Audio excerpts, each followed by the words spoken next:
love, love.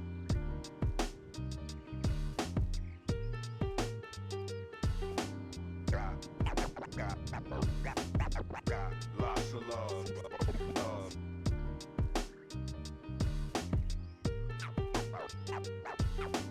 Got lots of love, love.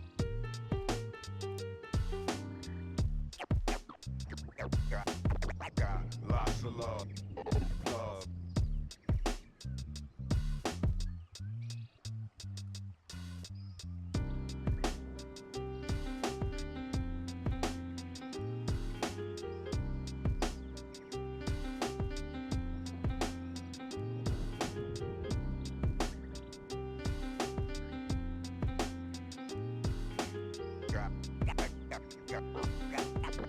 Got lots of love, love.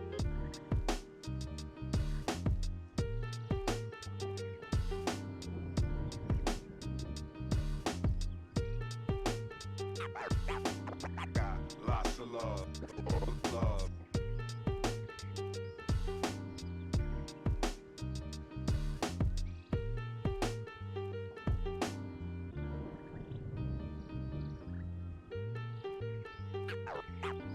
Got lots of love, love.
4v3. Everfrog Esports trying to find an angle they can, trying to find somebody out of position. We're gonna go through on this. Oh, what a wall. We're gonna deflect. White gonna go in. It's going to be a really, really interesting one.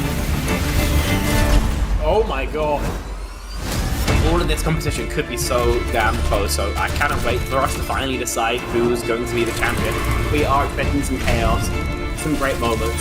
Beast Mode has killed 3. Only gonna really need that rampage, so it's gonna clear it out. Santi gonna get themselves a big old 4K. Oh. Santi's getting rid of 3, clearing out the house. That is crazy. Nunji actually kills 3 people. This team feels entirely different on this faster composition.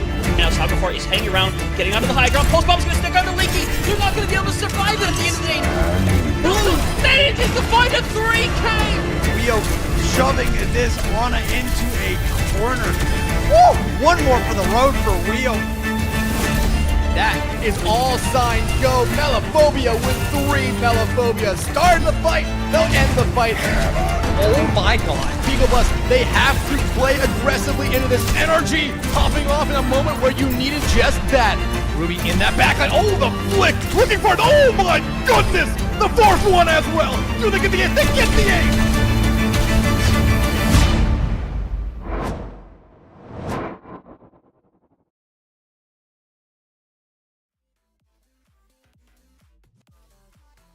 Good evening, everybody. Welcome back.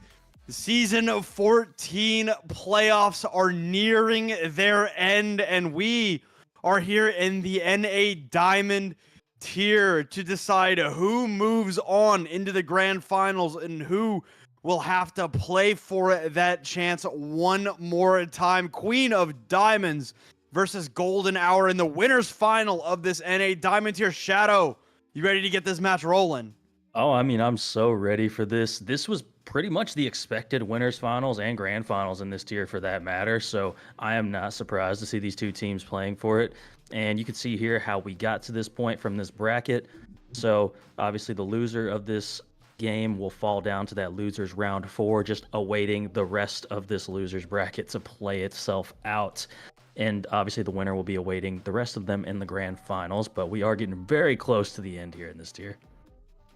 Yeah, and I mean, you'd said it, right? This was the expected outcome. Both of these teams exceedingly dominant this season. Both went 8-0 in the regular season, undefeated overall. The Queen of Diamonds, though, you know, most people would have them as the favorite. I you know, favor them a little bit in this matchup too. You can see their last matchups were, you know, fairly close for their standards. Right, most of the time used to getting those 3-0 sweeps, but both teams getting the job done in some dog fights, especially Golden Hour, who are looking to try and knock off the Queen of Diamonds here after, you know, what has been a very, very, I'll say, tightly contested season in the Diamond tier, at least way more than it was when we were there. No, absolutely. It's been very close this season. You love to see the close competition. And I mean, the Malga meta, I think, is what's probably leaning into these matches being a lot closer than they were during the regular season. It just, something about these Malga comps makes games either really close or just complete blowouts. There's no real in between with these compositions. And I think it's just that ultimate rotation and cycling.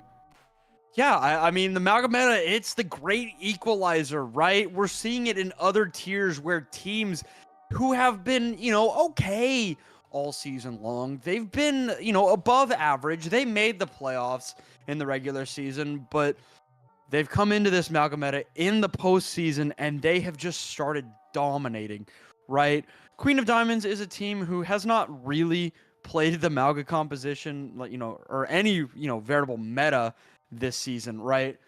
They've come in being comfortable on what they do, and they have gotten where they are off of that comfortability, have not gotten to watch Golden Hour, so I'm interested to see what they've got. But why don't we go ahead and introduce our lineups here. First up, Queen of Diamonds reverts Hollander on the DPS, Cloud Lemon on the tank, Xerneas and Vert in that back line. This lineup dominant all season long. I look forward to seeing what they've got here, because this is going to be their first real and true challenge here at the playoffs.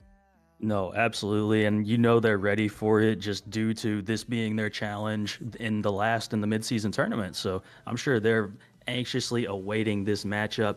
And then on the other side, we've got Golden Hour. And for them, we've got Zach Dagger and Holmes on that DPS line with Showstopper, Reese Cub, and then Strategus on that support line. If I remember right, I think Zach Dagger in particular was a really strong DPS the one time I did get to see Golden Hour play. Yeah, and I mean, this lineup also has been so strong this season, right?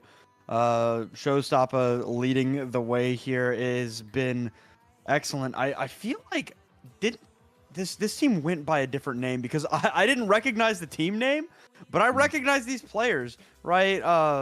Reese Cub has been a strong support all season for this lineup. Zach Dagger, excellent on the hit scan. So now as we get ready to head into our first map, which has been very, very dominantly picked in most of the games this postseason, it's been Antarctic Peninsula in favor of, or over the favor of Lijiang Tower, which is a map that we often saw picked, 95, 99% of the time in past tournaments. So now coming into this Malga meta, these teams just seem to be very comfortable going over to Antarctic Peninsula. I think it's got to be just the simple layout of this map where it's just it helps lean into these brawl compositions a lot with just the close quarters. There's walls to hide behind on basically every point. And that's not quite the case on Lijiang Tower. There's not as many corners you can just kind of hug and hold on to. And I'm thinking that must be the reason that Antarctic is picked so much more frequently this time around. I've seen Samoa picked a lot too, just to add on to that. Not really that much Lijiang Tower at all, though, which is odd for sure. Yeah, I mean, Antarctic Peninsula, I agree. It's pretty damn good for this Malga composition. And Queen of Diamonds, they've kind of thrown away their identity of this Junker Queen team, and they are all in on this Malga composition, right? As they should be. It's not exactly like I said it earlier, it's a great equalizer, right? If you could not adapt to this meta coming into the postseason, it really just wasn't meant to be, right? Because it's not that dominant mechanics and sight lines and all that stuff. It is all about abilities and ultimates, right? It is so different from any other meta that we've had here, even if it is still just another rush meta, led by this Juno Brig backline. It is played so drastically differently from any other meta that we've had that I mean, it was never going to be easy for everybody to catch up. No, definitely not. And I mean, you see Golden Hour right here, sitting on the Diva to start with, and Holmes going for this Pharah pick. I see Pharah come out a lot on this map, and Pharah does a really good job of just kind of avoiding sight lines by just ducking in and out of this roof. It looks like we're actually seeing a Pharah Mercy. It's been a while since I've seen one of those, so this ought to be fun, actually. Yeah, Reese Cub known for her Mercy, of course. So we are headed into this map number 1. It's Icebreaker here. Holmes doing some poking as Zach Dagger gonna clean up that splash damage from their Pharah. Showstopper, you see up there getting very low in that mech. Cloud Lemon locking it down on the point right now as Showstopper gets topped up by those supports, leaving that Pharah off to do their own thing, and finally gonna go get and pick up that reverse pick, and it's just this Malga left on the point, so it'll be Golden Hour. They didn't quite get the first flip, but they will win out the first fight. No, they absolutely do a great job there, does Golden Hour, of just kind of letting that Pharah do the poke damage and get the picks eventually. You see Holmes already just about 80% on that Rocket Barrage. Cloud Lemon actually going to mirror this Diva already. I was going to say they're not really being aggressive enough on the Mauga to punish this composition. So I guess mirroring the Diva is a solid pick here. All right, already over to that for Cloud Lemon. We know that they're pretty comfortable on this tank, so we'll see if that comfortability is going to show out here. Holmes with this Rocket Barrage ready to go. Gonna look to get aggressive. Cloud Lemon from the point, pressuring into the backside of Showstopper, where that defense matrix will not help. The flip comes through for free. So they're going to be denying at the very least some of this point percentage. Rocket Barrage comes down from Holmes, will not claim a life, but still, nobody has fallen, and yet the point has flipped twice. Hollander going to duplicate the Pharah now to try and take down Holmes on their comfort character. Will jump down in front of that Amp Matrix, will not die to it though. The Rocket Barrage out from afar, cleaned up by Cloud Lemon. Showstopper out of that mech, and it will be Queen of Diamonds finally convincingly taking a fight. And that's a big fight to win there too, because you manage to hold on to basically all your ultimates, and you get all the ultimates out of Golden Hour. So now all they've got for you is a bomb. You got double support ults, a Diva bomb, and a Deadeye of your own. So this is a really good position to be in. If you're Queen of Diamonds, you should be able to take this next fight and then take lead on the point. All right, Holmes with some poking from afar. No damage fall-off, so not worried about the distance. Now locked in an air duel with Hollander. That unfortunately favors the Echo most of the time, so Holmes actually going to get chased down by Xerneas, who, you know, in that small corridor, able to find that Pharah as the staggers come out very, very late, all the way into spawn. And I mean, that's just great ult usage right there, you know. See you have the advantage there, pop just the orbital ray and win the whole fight just off of that. Holmes is starting to get close on this Rocket Barrage again, but Queen of Diamonds should have the sustainability here to just kind of live through another fight win here. If they use their ultimates just right, it should be a difficult retake for Golden Hour. All right, here we go. Hollander up into the sky once again to duel with Holmes. I mean, the objective is to take the pressure off of everybody else, and Hollander is doing an excellent job of that thus far. Now Deadeye in from reverse, gonna find Strategist. That is back breaking. The Mercy may be able to find the res, but not a chance in hell before the self-destruct claims the life of Reese Cub. And now it's just Showstopper trying to get back into mech as Hollander cleans up the rest. Queen of Diamonds with their adaptations onto the Diva comp. They instantly look twice as good. And I mean, it's really, like you said, the adaptation going to the Diva composition and winning that fight where double support ults got used by Golden Hour and nothing was used by Queen of Diamonds. That really just sealed the map for them, because then they steamrolled that into Xerneas popping an Orbital Ray, winning that fight outright, and then they just stalled to 99% and popped the rest of their ultimates that they had. And I mean, it was just really smart play from Queen of Diamonds, realizing they don't have to aggress that hard when it's that close to the end of the map. They can just sit there and wait for Golden Hour to try and retake and then just win because they have more ultimates.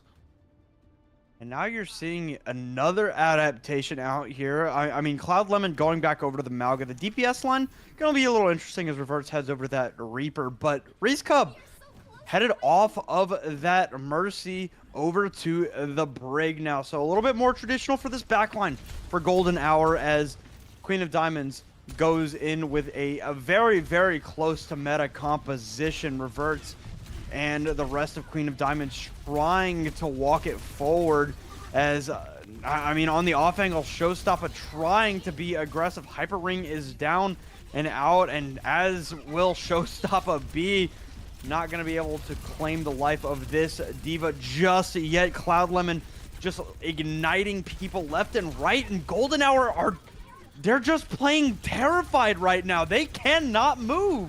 They're being shoved out, and I mean, they won't even take a fight. No, they're just getting poked out by this Mauga and all the various spam damage that Queen of Diamonds has to offer, and they're just not able to really aggress into this team right now. They're looking for Holmes to try and get a pick, but Holmes doesn't have that Mercy pocket anymore. Hollander will be able to track down that mech for Showstopper, but I mean, still, we have yet to see an actual concerted effort from Golden Hour to try and push in. They are going to put some pressure on the point, so Cloud Lemon will have to drop down to help with that. Showstopper enters the mech one more time, and finally, it looks like Golden Hour have found their opportunity. It only took them 45%, but they'll get the flip. And I mean, it all kind of started with Holmes getting that pick onto Hollander on that May. That seems to be Golden Hour's go sign. They don't want to go until they're up a player, and that's gonna be a tough ask for you every single fight, to just always be positive one player every single time. You're just not gonna be able to do that. So right here, you're gonna probably see Holmes get in position, look for this barrage early, but Cloud Lemon being on this Diva now is gonna make that a tough ask. All right, adaptations once more from Queen of Diamonds, and the rocket barrage useless from Holmes, basically eaten entirely by Cloud Lemon. The blizzard is good. Holmes will fall, and it's Vert going to get around the corner briefly as the orbital rays are meeting here on this high ground. Unfortunately for the side of Queen of Diamonds, they were not able to follow theirs like Golden Hour was. The self-destruct comes out. Showstopper not going to have that remech tool, but that's not a deal breaker as Golden Hour resists the push. Oh, goodness. Oh, it does look like this is going to go the way of Queen of Diamonds potentially here. Really just getting these picks here to finish this point off. And I mean, great Tracer swap, honestly, from Hollander. Yeah, clean up on the kills there. 50% for Queen of Diamonds. Now going to try and even stagger out this Diva. Do manage to get that pick right there. And Hollander getting relatively close on this pulse bomb. There's a bomb. There's a Deadeye available for Queen of Diamonds. Nothing for Golden Hour, though. They're going to have a tough time pushing into this comp again, as we saw a little bit earlier. All right, reverts from the back of the high ground with the Deadeye ready to go. Self-destruct ready to go. The only ultimates in this lobby that are prepared and at 100%. So now it is going to be a poke battle here for Golden Hour. They need to find something, and that is not the something you want to see. Reverts from the high ground, raising hell. And it will be Queen of Diamonds taking this fight, and almost verifiably, this is going to be the map for Queen of Diamonds. Yeah, I don't think there's going to be a touch here from the side of Golden Hour. It does not look like, at least. And there you go. Yeah, Queen of Diamonds. Golden Hour not really ever pushing in or aggressing for most of that third map. Just really having difficulties deciding when they wanted to go and when they didn't. Oh, yeah, that was rough. I mean, that first map was pretty contested, pretty close overall. And the numbers, the percentage would tell you that the second one as well. It just wasn't. I mean, Queen of Diamonds had control of that from start to finish on sub level. It was never in doubt. Even if they were, they lost a couple of fights in there. When Golden Hour were able to find an odd pick here and there. But you said it, right? If you are trying to find a pick before you aggress, it's just not consistent enough, right? You need to be able to have your, an built-in go button for, these fights, because you can't win by not fighting. I hate to break it to you, Golden Hour. If you don't do anything, you're not going to win. Yeah, it seems like Golden Hour is just waiting for that poke to kill somebody just out of nowhere. And that's just, when that happens, awesome. You're able to go in, do whatever you want. But you just can't expect that to happen every single time. You have to just, do a countdown, 3, 2, 1, go, that type of thing. Have your Ashe throw a dynamite at the same time your Diva flies in. Really simple things like that, but just something to where everybody is trying to do the same thing at the same time, which is a difficult ask, of course, but that's what you would expect of a really, really top tier team in the Diamonds here. Yeah, and then I also want to point out the times Cloud Lemon switches over to the Diva. We saw in their winner semifinal game where, they were taken to a map like Dorado, right? After, playing and dominating on a Malga composition. They even tried to run the Malga on Dorado, but ultimately their option was, hey, we can't run Malga here. It's not good. It won't be good. let's go to the Diva. That's something Cloud Lemon is more than happy to say, okay, screw it. We're not playing Malga. I'll go play Diva. I'm more than comfortable playing Diva. Diva's easy. So, I mean, Diva is kind of a menace when you're trying to play Malga. That defense matrix, very annoying for those ignites coming through. And Cloud Lemon understood that, right? And it's important to understand when you're getting outclassed, because when Queen of Diamonds was, on the back foot, it was when Cloud Lemon was on the Malga, Showstopper on the Diva, eating all those shots. And as soon as Cloud Lemon switches off of the Diva, or onto the Diva rather, it was not particularly close.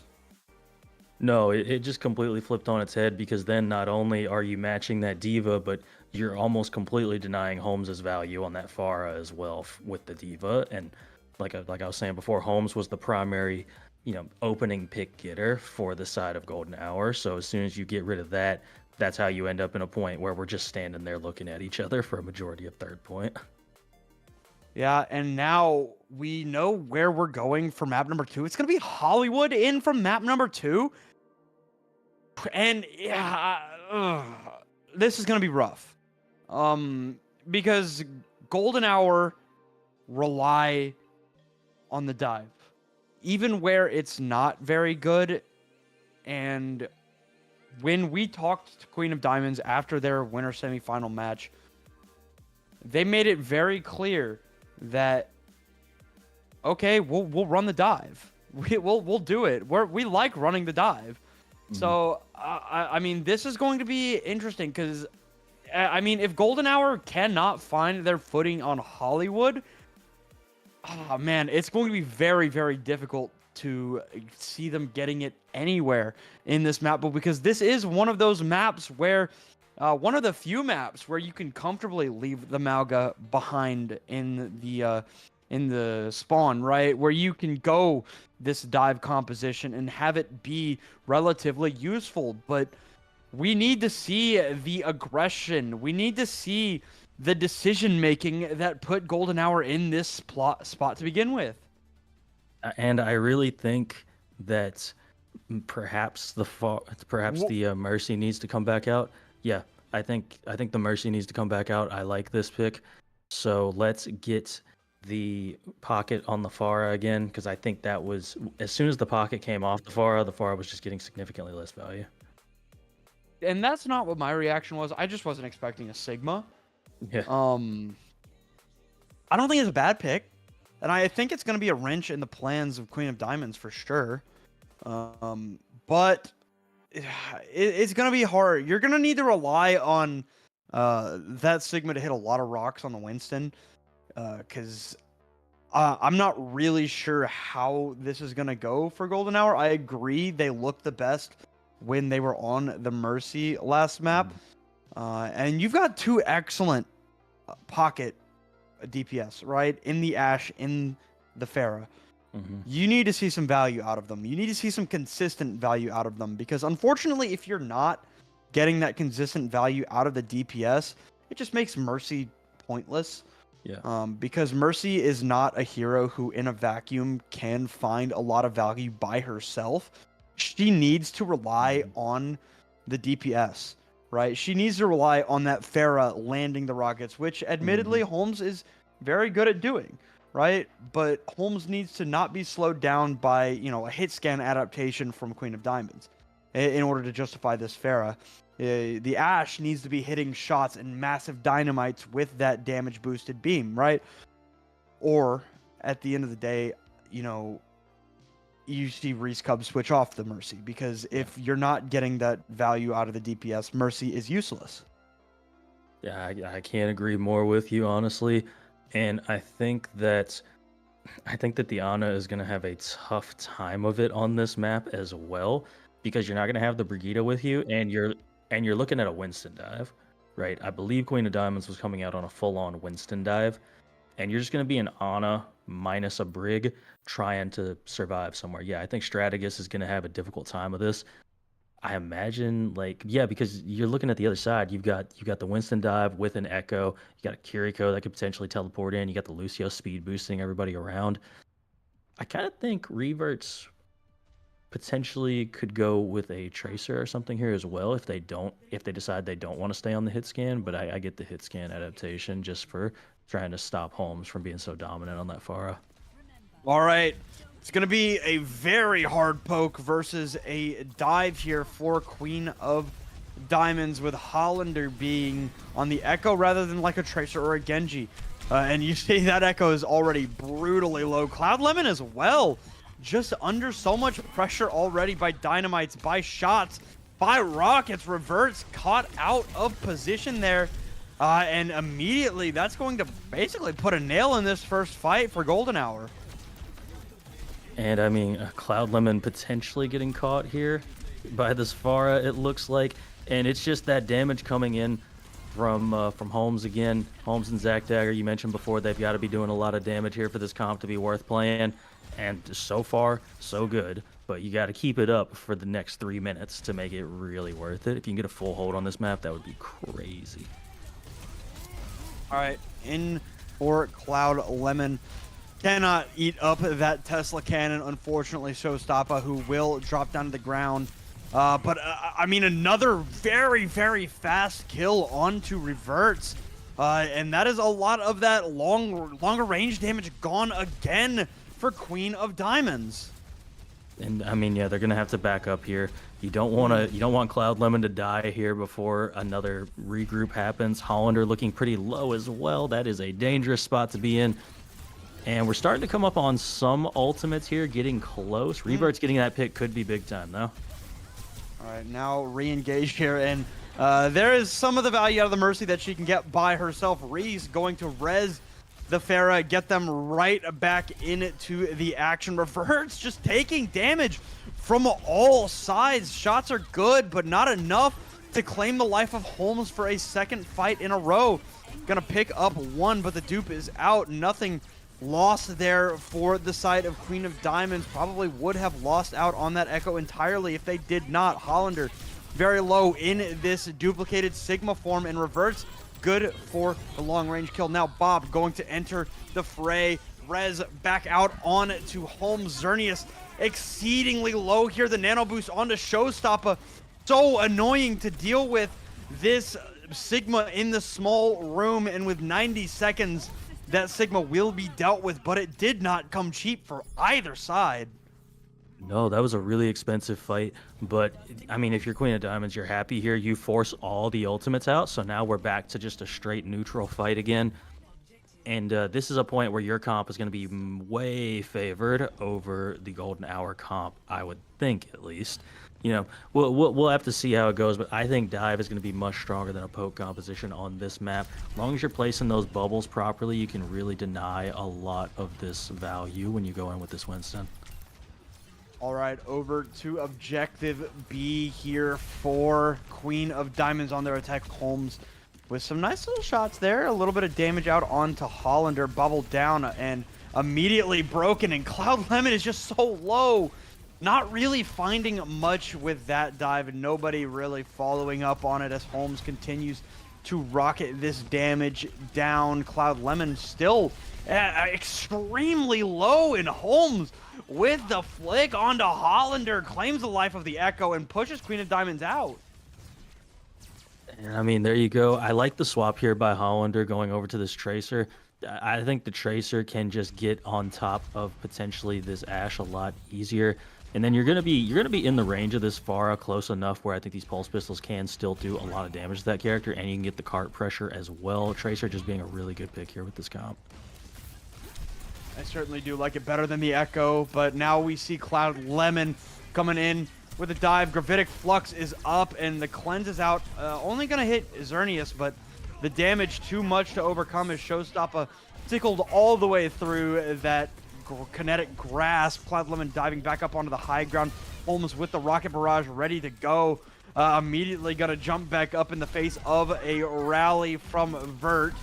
Now very low is this Pharah having to fade away, having to, you know, put this damage in from afar, and still very happy to do so as Showstopper actually gonna come back on the Pharah. A great adaptation as it immediately leads to a fight win.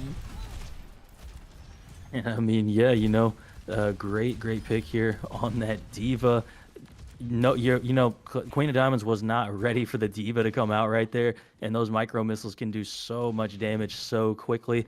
And I like the position that you're in right now. If you're Golden Hour, Cloud Lemon swapping to that diva as well, though, gonna be tough for Holmes to get a good barrage off here. But you have the nano boost available from Strategus, but you're dealing with a Kitsune Rush and a Bob on the other side, so a lot of ultimates here. All right, well, Reese Cup will pop that first one. Cloud Lemon adapting one more time, going over to the diva here. Already very low. Force out that cleanse from Xerneas, who's actually going to just throw down the Kitsune Rush. Bob in the backline here for reverts, going to deny some of the backline pressure from a Golden Hour, and Cloud Lemon is going to be able to track down Holmes, and the dive good enough to claim the lives of both of these duo players, Reese Cub and Holmes, and Queen of Diamonds find their footing here after going over to a diva of their own. A very smart swap from them. Don't look now, but Hollander's got this pulse bomb. Could be a really big play here. I love this nano boost though on Showstopper. And what a change of direction. Sees that the person in the jail was a Kiriko, goes over to a look at the Ashe who could not escape, and now this is desperate times for Queen of Diamonds with only 10 seconds on the clock. Gonna have to be Hollander getting this touch most likely, but they might not even be able to now that I'm taking a look at it. It's gonna be close. Yeah, Zac Dagger, okay. Cloud Lemon does get taken out of mech, does get the touch rolling, but it's just a pilot diva on that point. And I mean, for this being that dominant dive map that I was talking about, Golden Hour, able to come out swinging with a poke comp for the most part, going over to that diva once, you know, the going got a little bit rough and still looked just as strong. As there's a pause in here, very well timed pause, I might add, as it won't affect really anybody. But yeah, I mean, great adaptations here, and an unexpected comp leads to a strong result for Golden Hour. No, I can't say I was expecting the Sigma poke to come out here, but it did end up working really well. And then, like you said, a little bit of push started happening on point number 2. We get the diva out. The diva just kind of shreds the Winston in a fight, and now you're forcing Cloud Lemon back onto that diva. But you now have the advantage if you're Golden Hour, because I think the nano boost is going to be more useful than the Kitsune Rush for the diva. You know, maybe if you were still on that Juno Brig backline, I would err more towards the side of Queen of Diamonds, but I think the Ana Mercy is actually a better backline for the diva than the Kiriko and the Lucio. Yeah, especially because if both teams are running a diva, it's very, very simple to just skedaddle away from that Kitsune Rush. It is not nearly as easy to get away from a roided up diva just chasing you down with those boosters. And that's an opinion that I hold for Kitsune Rush, like in a vacuum, you know, in the ecosystem of Overwatch as a whole. It's just not that good. Not right now, anyway. Like, in ranked, it's pretty okay. But when you're looking at an ultimate like a Nano Boost, which I think is way more consistent, you're looking at the best ultimate in the game in the Orbital Ray. It's hard to justify Kiriko, because what does she really provide, right? The cleanse. What are you cleansing? Like, we didn't see a single time where that Ana, you know, went for, you know, a hard anti into the backline. It was usually defensive cleanses to try and get people out of sticky situations. And I mean, there's just better supports for that, right? The Juno being my main pick, right? I think Juno is just ridiculous in all scenarios, in all comps, especially if you're going to be running a Brig with it. And both of these teams, I believe, were running Brig, if I'm not mistaken. The Kiriko is just really, really questionable. No, I mean, I definitely agree with that. I think that even just having the Juno Brig backline instead of the Kiriko like they did there might have resulted in Queen of Diamonds getting a further push, or maybe even capping point. Kiriko is just that Kiriko. Juno is just that impactful of a hero right now. It's why you never see any teams. Of all the teams that we've been casting, we never see them swap off of that Juno Brig back line. It's always Juno Brig. We might see some people swap to some other stuff, but Juno Brig is pretty consistently being played because it's just the best backline you can have right now. I mean, yeah, it's not held down to a specific composition type, right? Yeah. I mean, Juno Brig was the combo when Diva was meta, Orisa, Mauga. Even when you're running a Junker Queen, I think a Junker Queen like comp is the only time when you're going into a Junker Queen when Kiriko is a little more justified because that cleanse can be super strong to cancel out the rampage. But yeah, Juno's disgusting. She is so good, man. It's hard to actually put into words how good Juno is. But you don't even have to put it into words because yeah, she's been a part of the last 4 metas, her and Brig. Yeah. It's that the orbital ray specifically is it is a transcendence with a damage boost applied, right? It's ridiculous. It's so good and it charges so fast. It really does. And I mean, it's not exactly meta what Queen of Diamonds is doing in their backline, running that Mercy Ana. But I feel like the Kiriko, even into the Mercy Ana, If more antis were being landed on the back line or something, like I think that would probably make it more worth, but it wasn't happening like that. So it just makes it look like it wasn't necessarily the play. And I mean, like you said, everybody for the side of Golden Hour is mobile, so a Kitsune rush isn't really going to affect any of them too much. It's a really strong ultimate when everybody has to stand in it, but nobody has to stand in it on this composition. Yeah, and the only one that would have to stand in it would be like the Ana, but a smart Ana plays super far away from everybody, so not really in the thick of it. There is Strategus on the Ana, but Stronghold from the side of Golden Hour gives them a very doable win condition here on Hollywood as we get ready to head into the second half of this map. Holmes, apparently their power got cut, so that's fun in the middle of a match, but back now. 3 seconds on the clock. We'll see what these teams will roll out on, and not even going to play games with the other tank lineups. It'll be divas across the board here for both teams. We're seeing divas matching Ashes as well. Hollander opting for that Echo pick again. Probably just trying to... This looks like an anti-Pharah lineup, at least from the DPS and the tank for Queen of Diamonds. Yeah, which makes sense. We've only seen Holmes play the Pharah as of now, as far as I can remember at least. So why not just come out on a bunch of heroes that can deal with that? I'm really surprised we're seeing the Kiriko Brig again here. I was expecting potentially that Juno to come out again, but there must be some sort of idea that I'm just not quite getting here with the Kiriko Brig. I mean, you just have to assume it's comfort, right? Same reason we're seeing Holmes and Reese on the Pharmacy. So now we head into Golden Hour's attack. A nice little disruptor shot in there, and there's the anti-nade onto Strategus, or from Strategus, to claim Cloud Lemon's mech, and a very, very quick and easy start here for Golden Hour as they head in. They're at least gonna get a tick or two. I mean, it's going to be tough for Queen of Diamonds to re-engage. Cloud Lemon's going to have to get this mech back if they want to do anything here, and it does not look like they're going to be able to do that before this point gets capped. Yeah.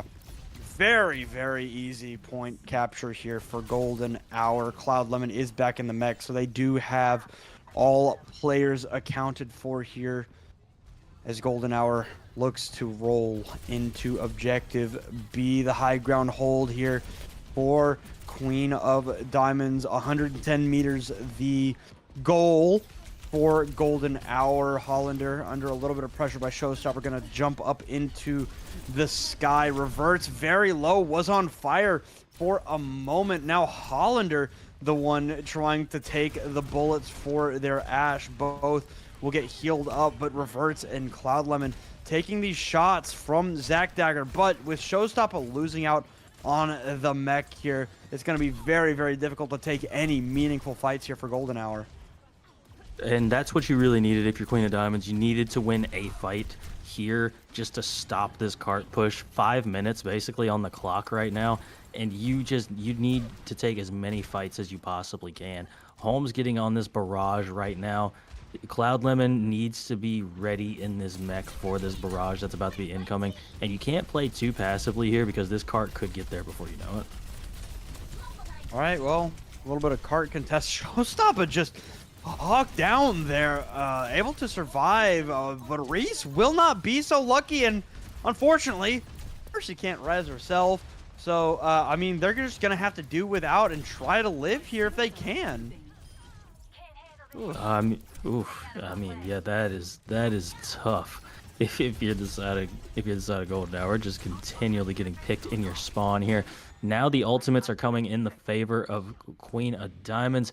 Honestly, we're pretty even across the board in terms of ultimates. You're probably going to have to nano Holmes for this barrage if you want them to potentially get really anything out of it. It's just going to be tough with the heroes that are being played by Queen of Diamonds to land a barrage. Oh, Revert stuck on the low ground. I doubt that it's going to be super consequential, as the Valkyrie going to come out from Reese Cub. Holmes being pressured by this Pharah. Mercy zipping around like a gnat there as the self-destruct will come out, and it's going to kill Reverts. Very, very lucky that Cloud Lemon is able to take down that Diva before getting back into the mech, and actually able to force out a dupe as well. But that was a fight that Golden Hour could have won. It very easily could have gone their way there, but they don't burn that many ultimates off of it either. So you still got the barrage, you got Bob, and you got Nano available, so you can nano this Diva in, potentially get an early pick. But you really want to force this rally out of Vert if you can here, if you're Golden Hour. All right, up to the high ground goes both Divas. The peel in from Cloud Lemon. Reese just caught out in no man's land. Kiriko knocked off of the high ground, going to TP back up. Vert has this rally in hand, and we'll just be able to push Showstopper away without much of a fight. I mean, it's easy to deal with just a Diva. Like, you can just kind of flail them away, use your shield, so on and so forth. We're seeing Holmes swap over to the Echo. So, interesting, going to the other flying character. So, let's see how they do with that. Zerny is getting close on this Kitsune rush. Strategus still has this nano. I have to imagine it's going to come out here shortly on this Diva. I mean, has been holding on to it for a couple of minutes now. I mean, you need to use this nano if you want to win here. Bob not going to get thrown off the high ground, so will still be good for some poke damage into this team. Self-destruct is out. And unfortunately, Strategus not able to escape. There is the nano boost, though, applied to Showstopper. Good for a kill on Reverts. Now, we'll use that self-destruct to try and claim a life at random. But Holmes going down here, I mean, it's just backbreaking. This defense from Queen of Diamonds looking excellent. Queen of Diamonds doing a great job on this defense, just constantly laying that pressure down. We're seeing Reese swap over to this Brigitte. And I mean, if you're Golden Hour, you've got to deal with a Kitsune rush, a dupe, and potentially a Bob in this next fight, and you have really nothing to respond with. You're looking at last fight territory potentially before you really have any ults to speak of. Right. Well, that dupe immediately dealt with, so not too worried about that one. Cloud Lemon does spot out this opposition Diva. Zack Dagger so damn low, needs to get some help. Will end up getting the... I mean, Showstopper... Whoa! Just a split-second death there from Showstopper, and I mean, immediately going out of that mech as Cloud Lemon cleans up the rest, and there's only 30 seconds left. 30 seconds on the clock. All we're looking at is a copy available, or duplicate available for Golden Hour. Meanwhile, Queen of Diamonds has got Bob, Kitsune, and Bomb. A lot of things online for them. Cloud Lemon getting that pick is tough, too. Now you're looking at literally the last fight before you're able to even get a touch. All right, 10 seconds left. It's gonna be desperate if it's gonna be at all. Showstopper been under so much duress here from the other side. You need to touch. They didn't touch in time. I thought that was going to be a problem, and it was. Showstopper touched it 4 seconds. You got to touch it 3. So, I mean, Queen of Diamonds just absolutely backhanding on this map, and I said it. You needed to find your footing here on this map because there's not going to be much of a chance to try and force this dive any longer. No, I mean, this is probably your best chance. You could potentially go with like an Esperanza pick, maybe. I think Esperanza might be pretty decent for this. Maybe you could do a Dorado or something, but like you said, Queen of Diamonds tried to run the Malga on a Dorado as well because they put stairs everywhere on Dorado now. Yeah, it is worth noting that they switched. So, you know, the rush composition, not great on Dorado, which, honestly, it's where I expect this series to go when we come back from the break. But, I mean, Golden Hour, that was their opportunity. That was a very, very strong chance that they had there, and it just fell out of their pot. You know, they just watched it fade, the sands through their fingers, unfortunately, there on Hollywood. So they're going to get one more chance. They've got one more life before they get sent down to the lower bracket. Queen of Diamonds, though, riding high. We'll see when we come back where Golden Hour is going to take us and if they can keep themselves alive to get this reverse sweep going.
All right, welcome back, everybody. Right now, Queen of Diamonds on the verge of a grand finals berth. 2-0 maps to 0 here in this winners final. Hotly contested was Hollywood for the most part, but Queen of Diamonds, they just stonewalled them on their own composition, right? That was a rough Hollywood for Golden Hour at the end, and we talked about it right as we were getting ready to head to break. It's exactly what we thought it was going to be headed into map number 3. It's going to be Dorado. Golden Hour still really wanting to force this dive composition that they have been running, or, it's kind of a pseudo dive. The only real dive character is the Diva, the Pharah, vaguely sometimes following up on the dives, but mostly acting as an agent with the Mercy, right? I think the problem is that Queen of Diamonds on the other side, they're just outright running a proper dive, and I just think that's the better choice. It's really tough right now because you're seeing Showstopper just kind of go in alone on this Diva, try and get some damage in with those micro missiles, but then they immediately have to leave because the rest of their team is not with them, so they're not able to really manage to get any sort of kills there. There just needs to be a little bit better setup from Golden Hour. If their setup and their positioning for these dives can be a little bit better and like everybody can go in at the same time, the kills are there to be had. The Diva is going in basically alone for Golden Hour and almost getting a kill every time. So if somebody else is there, if some sticky bombs are coming in from the Echo, if a Pharah rocket is landing at that exact same moment, say we have a tracer as well. If the tracer's in there just getting those pulse pistols off at the same time, you're getting those kills. They're making good plays, but they're also kind of holding their ultimates a little too long. Strategus had that nano boost for several fights in a row.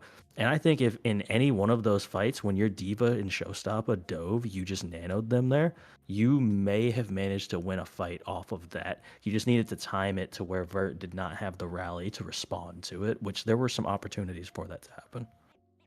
Yeah, and it's so hard because Pharah is not a conventional dive DPS, right? She is like okay if you're landing direct rockets, but she's not exactly the like she's maneuverable, but she's not exactly the character that can get in and then get out, super quick both ways like a Tracer or a Genji can. So it is a lot harder to follow up on the Diva as opposed to if you were running the Tracer or the Genji. And it's kind of felt like, yeah, I agree.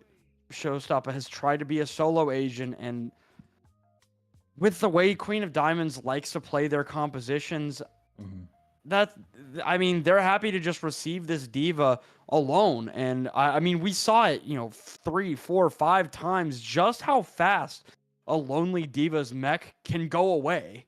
I mean, Showstopper got blown up several times on that objective B. And I mean, we need to see some form of cohesion that we haven't seen on these first 2 maps if Golden Hour wants to have a chance in hell at beating Queen of Diamonds, who has been nothing but. Well, I mean, you may have a chance here because it looks like Queen of Diamonds might be bringing in a few substitute players, so maybe with that happening, you could catch them off guard, maybe catch some fresh players in that aren't quite ready, ready or warmed up like your team is. You might have that opportunity here. So it's looking like we're having a couple of subs come in for the side of Queen of Diamonds. It's going to be Coda and Locust coming in on that support line for... Yeah, Coda and Locos are coming in for Queen of Diamonds. And I might be wrong about that. Is Strategus and Zack Dagger switching spots? Okay, so yeah, a couple of substitutions here. Yeah, Coda, Locos coming in for Queen of Diamonds.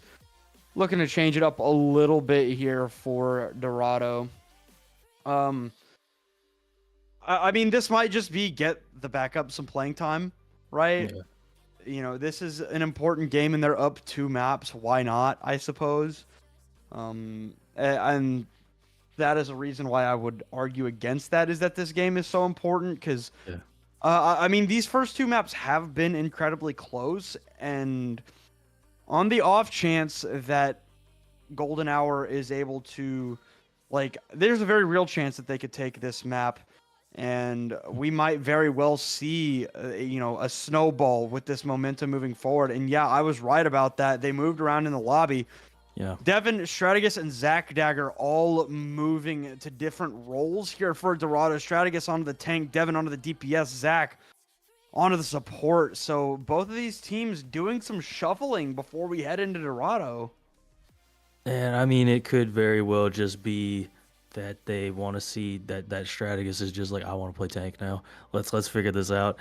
Zach Dagger having the Brigida as their hero here makes me think that, well, maybe they're just the dedicated Brig player and they just want to get Devin some play time in. Yeah, change it up. You've lost the first few maps, so just see if you can get like a fresh head, you know, fresh head space, and just try and get some good mental vibes going before you go into this third and potentially final map. But you know, you could also start to turn it around here. Yeah, that's what I was talking about. If Golden Hour can somehow, some way wrench this fight in this game out of the hands of Queen of Diamonds, we could have a series on our hands, because momentum is super, super important. And yeah, Showstopper is out of the lobby entirely, I guess. So Golden Hour, that is the reason that they are switching everything around, because I guess their tank had to go. So it'll be dives from either side. Queen of Diamonds is going to be on the Diva. Golden Hour still, they're going to be trying that Winston here on Dorado. We'll just have to see, because, man, the Kiriko is still in play even with Coda in. It's so weird having this elevator right here now. It feels like you almost can't play this roof the same way with Winston anymore. But I guess we're going to have to see how Strategus decides to play this. You're going to have to be in line of sight of Zach Dagger pretty consistently, though, to make sure they don't just get instantly burned down. Yeah, I mean, instantly jumping out. Holmes with an excellent first pick there on the Hollander. Going to burn them down with the focusing beam, as Strategus plays a little bit of Sniper Monkey. Bubble going to come down, and immediately jumping out is Strategus for the moment. Cloud Lemon trying to pressure the point, but it's just going to be a patience game here for Queen of Diamonds, as Holmes tries to escape, gonna put out some damage, and gonna get chased down by Cloud Lemon. What that Diva is so good at, running down and finding these kills out of nowhere. And Hollander getting Strategus there while Cloud Lemon was pressuring out the back line, unable to get healing onto your Winston, and now you just got to retreat if you're Golden Hour. Just gonna get these picks here. That is a tough fight. Yeah, I'm gonna be honest with you. I think that's objective A, going the way of Queen of Diamonds here. I do not see a world in which anybody from Golden Hour gets a confident touch. Okay, I can be wrong. I'm allowed to be wrong sometimes. The dive comes in from Strategus. The dive goes out from Strategus, and the point comes in for Queen of Diamonds. It looks like you were right the first time. The point cap does in fact come through. I'm still not used to this staircase being here. It's so weird, but I think it's a good change.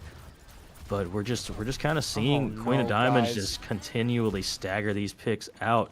It kind of is starting to look like Golden Hour might have got boomed on that last map at least a little bit, because they are just not responding very well to that last map loss right now. Just not really playing this map at the moment. All right, well, Hollander building up to this duplication, going to have that when they need it, and the Celtic truck will not find a kill. Luckily for Golden Hour, 4 minutes on the clock is a brutal time bank to chew through here for this Golden Hour roster. Strategus under pressure. Hollander jumping up back onto the high ground. Cloud Lemon Micro missiles into the sides of those supports. Not going to find a kill just yet, but I mean, until now, this point has been pretty free flowing. Now dive going to come through onto from Strategist onto the Ash, reverts, able to live there for the moment. Does get finally chased down by Strategist with that Primal Rage, and for the first time on Dorado here, Golden Hour will be able to be comfortable. And I mean, that's just a really good primal coming out there from Strategist. You force out the Orbital Ray too if you're Queen of Diamonds. And now we've got basically copies available for both sides. Rallies are going to come up for both sides. But Golden Hour going to have that advantage by having the Bob available to them. And let's see if they're going to be able to really take advantage of that ult advantage. All right, duplicate ready for Hollander as Bob gets thrown down.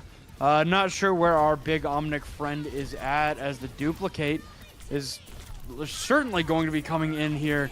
It will be onto the Ash, and not exactly the target I would have had, but Holmes able to live for the moment, and the fight will go the way of Golden Hour. So another staunch, strong fight from this roster here with 2.5 minutes left. You do manage to get the rally out of Vert, which I think is really important here. Ooh, nice sniper monkey shot. It always feels really good when you get the final blow with it too. It's just like so satisfying. But with Hollander having this copy online, I have to imagine they're probably going to go for the Winston, maybe just get a dive going here, something along those lines. But it has to be a really good copy here, because Zac Dagger is about to have this Orbital Ray online, and you're not going to be able to win into an Orbital Ray if you do not go quickly here. All right, well, here is the self-destruct in, and I mean, Vert is so brutally low, and that duplicate does not find what they needed. The health pool's looking brutally low, and there is the dive from Strategist, just walking it down, and Primal Rage tries to get popped, does not in the end, so no harm, no foul, except for the death, I suppose, as Queen of Diamonds win out in that fight, and it was close, though.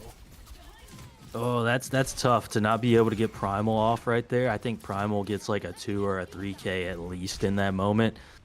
It does look like Golden Hour is going to be able to touch here, but they're going to have to touch into a Bob and a Kitsune Rush. They're going to have to burn their Orbital to do so.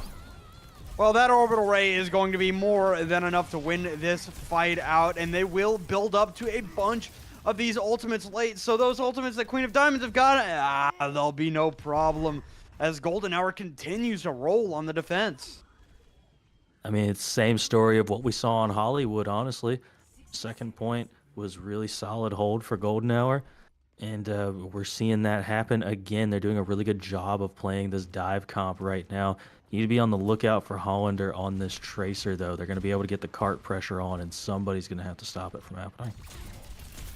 Well, Hollander not going to look at that cart, going to try and jump up onto the high ground there. Cloud Lemon takes some decent damage there from Holmes, who will immediately fade out and away. Bob thrown down onto the high ground.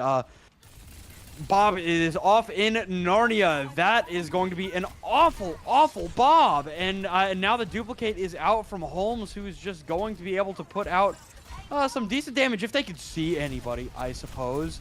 Now dropping down to the low ground, has the dynamite ready to go should they want it. Will get it eaten up. Vert going to be popping that rally. The Primal Rage out here from Strategist, who has to just jump away. Coda throwing out the Kitsune Rush as well as the self-destruct, and a beautiful coach gun from Devin to get behind the shield of Reese Cub, who has a rally of her own, and Zac Dagger somehow, someway lives there, gets the overhealth from the rally, and the fight is so close, so even. The dive onto the brig there, not gonna claim the life just yet of Vert, but it will be good enough as Zac Dagger just goes essentially uncontested for 30 or 40 seconds in what is shaping up to be the final fight of this attack for Queen of Diamonds. Hollander so low, Cloud Lemon's mech gone.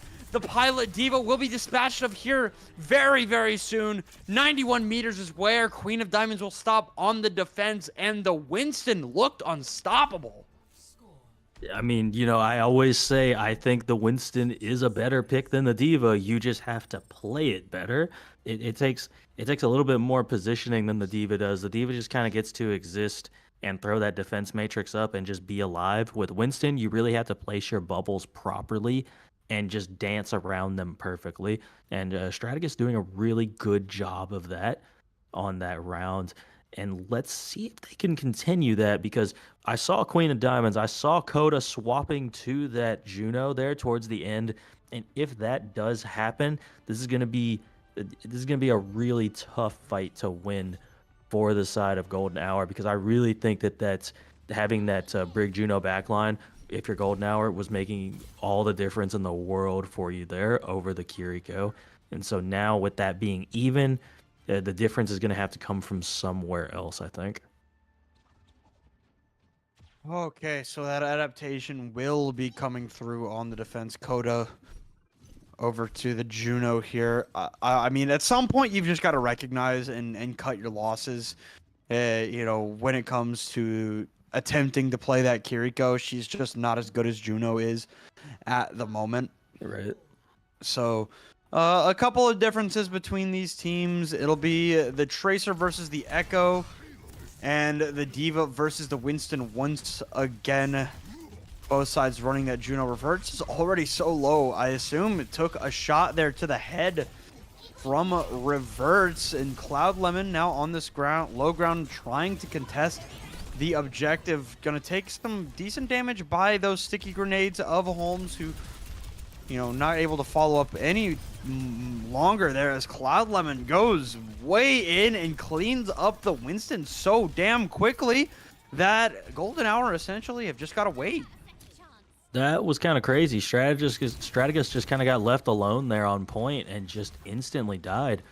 And Queen of Diamonds is just leaving that backline to be up by themselves up here on this high ground, which is an interesting decision because now you're going to allow the team to regroup and actually have a decent push into you.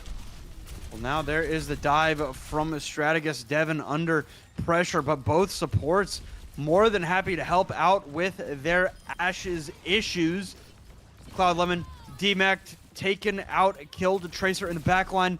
Gonna be an annoying Nat here is Hollander, who is just going to try and put out as much damage as they can before going out. 17 HP, and Hollander's gonna be able to live. Good job getting out there by Hollander. That stagger could have been really huge if it had come through for Golden Hour, so great job not allowing that to happen to you. Holmes getting close on this duplicate. Otherwise, though, we're looking at maybe a Pulse Bomb, maybe a Diva Bomb coming out for Hollander and Cloud Lemon, respectively. And we're looking at a second fight for point number 1 here about to happen now.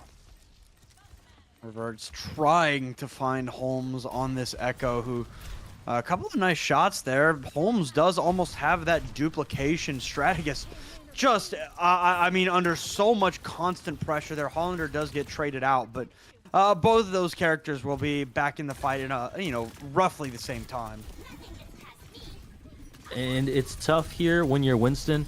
You have this backline core that really can't go in with you per se, like we were talking about before on the other maps. And now it's showing itself again on this defense where Queen of Diamonds is just going to sit back and wait for you to engage into them. And if you're just doing it as a Winston, you're going to get blown up, as we keep seeing it happen to Strategus. All right, well, Cloud Lemon, that mech going to be taken out, and the self-destruct not going to be used. Holmes immediately popping that duplicate. Very lucky that that mech wasn't dispatched up quickly. Bob will, though, already taken out here in this fight. Strategus with the Primal Rage. Holmes not going to quite be able to build up to the self-destruct, but the Primal Rage is excellent to deny any sort of recontest from the side of Queen of Diamonds. And I mean, great job there from Golden Hour. It cost you 4 ultimates, but you got quite a few out of Golden Hour as well. Looks like they used 3. So, exchanging 1 more ult than they did to take point, you're not really too upset with that. Queen of Diamonds, you're looking at the Orbital Ray. You've got the Bomb as well. I was really surprised Bomb wasn't used for remech, like you said, in that particular fight. Maybe that fight goes differently if Cloud Lemon does have mech for it. But, it's hindsight 2020, that sort of thing. Reese Cub has to be big time with this rally. It's probably the only way they can potentially survive long enough to get away from this orbital ray. Well, self-destruct is invested here, and nothing claimed there but a lot of damage. And Strategist out of the pot into the fire is the Winston, able to slide away and not too worried for the moment. That's some decent ult charge for Zach Dagger there, getting close to, or I guess not so close, but a little closer to that orbital ray. Cloud Lemon having to back off here, already half HP. Some good healing coming through from the backline of Queen of Diamonds, but those health pools are insanely low. Coda 9 HP and taken down by Strategist, and not gonna let it go. That orbital ray, and I mean, more poor ult usage maybe, but the DPS are able to even the score, but it will be a little bit more progress here for Golden Hour. Hollander and Reverts doing the most right now. If this Bob can come online, that should give enough time. It actually looks like Golden Hour is going to back off, get a full team reset here. Zach Dagger's getting close on this orbital ray though, and I do think Coda should have used that orbital ray in that last fight, because now you're looking at an orbital ray being matched, and that's not nearly the same as just having one and the other team not having one. A lot of pressure out onto Reverse, but Hollander with a pulse bomb.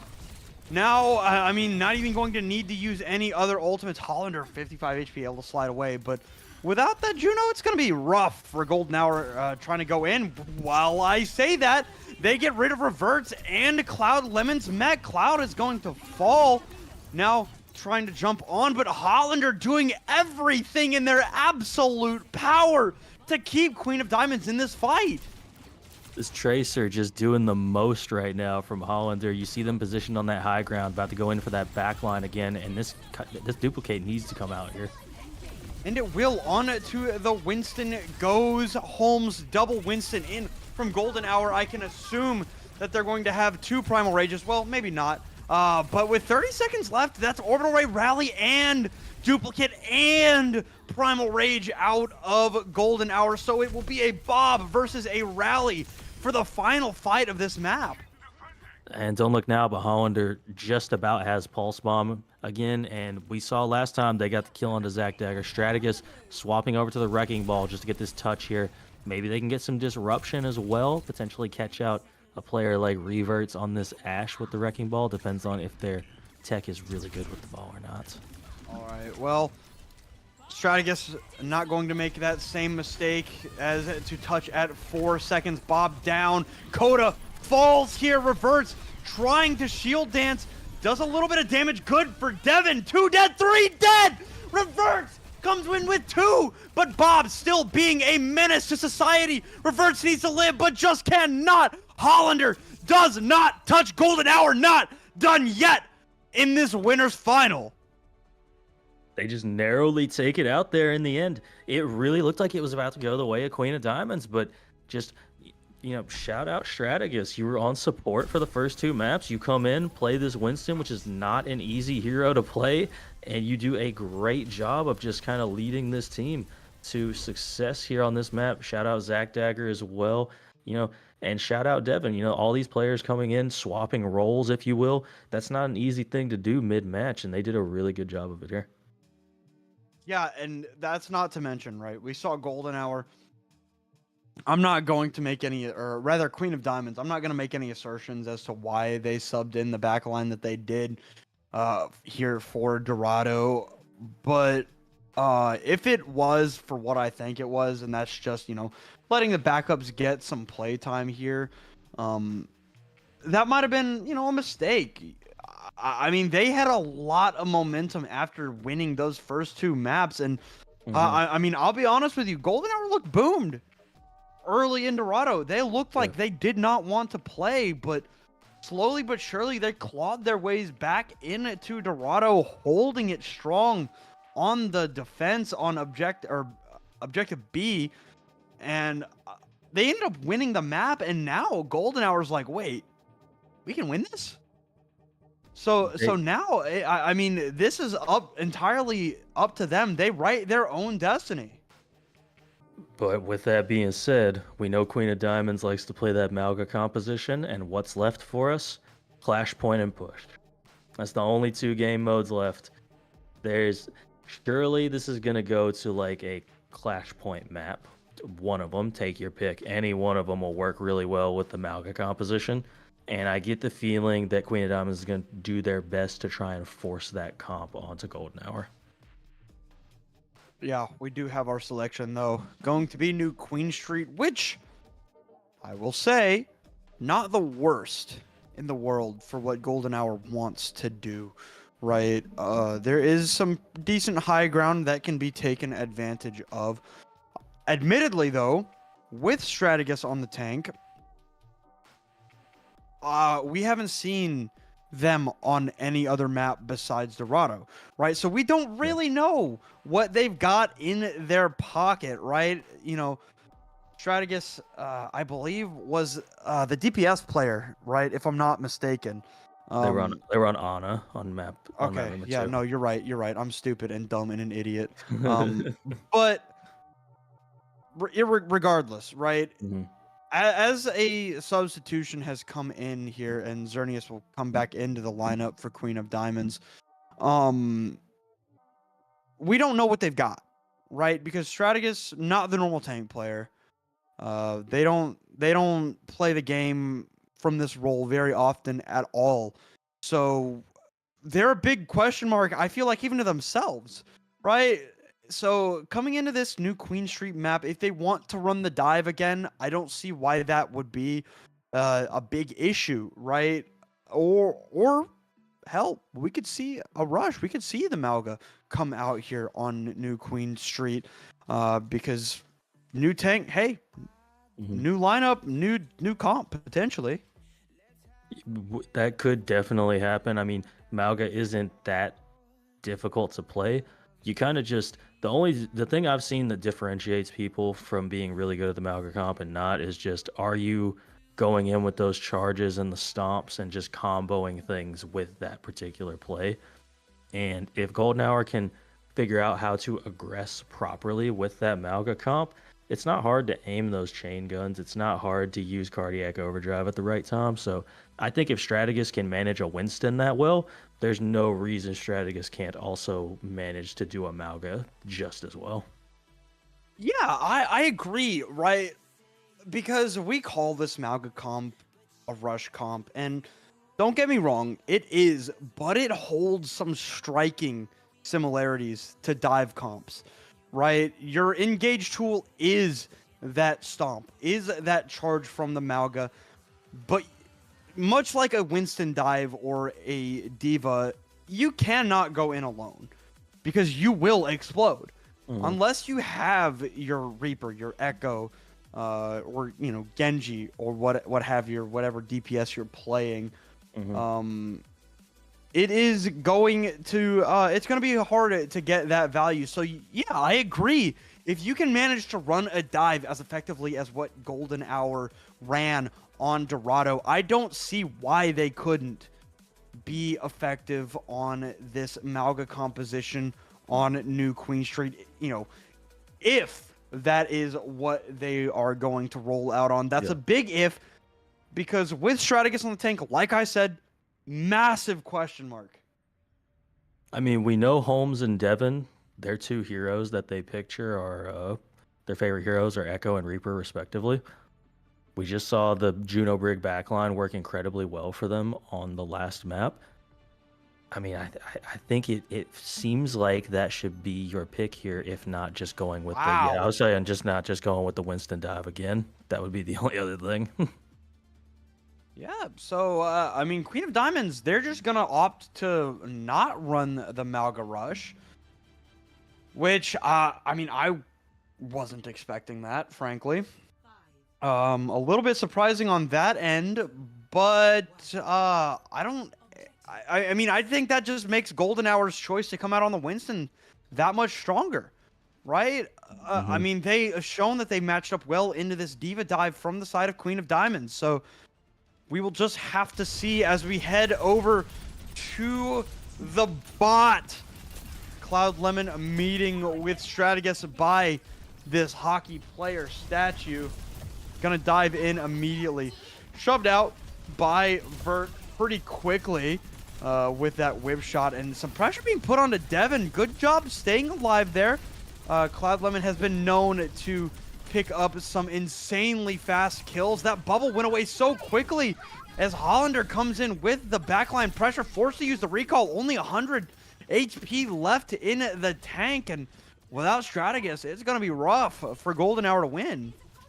No, they're definitely going to have to back up, get their Winston back.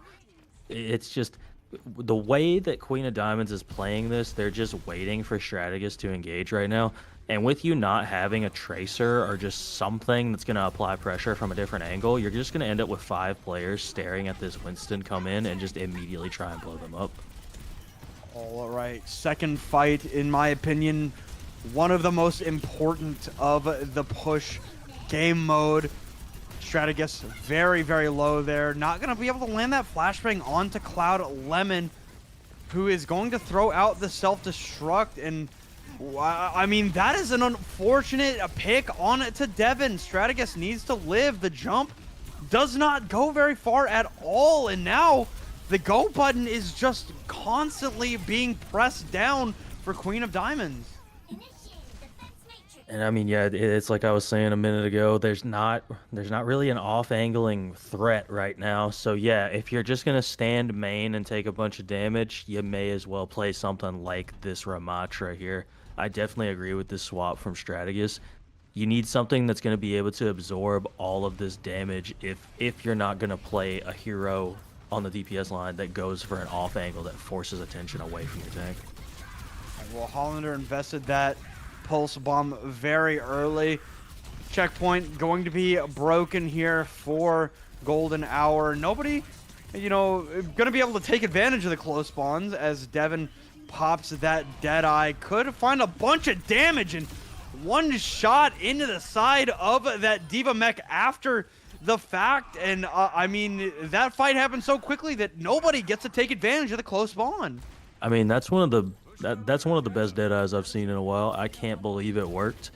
Devin just patiently holding that Deadeye and just demeching Cloud Lemon, and that's fight. Just like that. Now we've got dueling support ults here. This is going to be the fight. Can Reverts get the same value on their Deadeye as we just saw Devin get for theirs? Because that's really the only differentiating factor here. We got double support ults for both teams. Holmes from afar. Invested that duplicate early.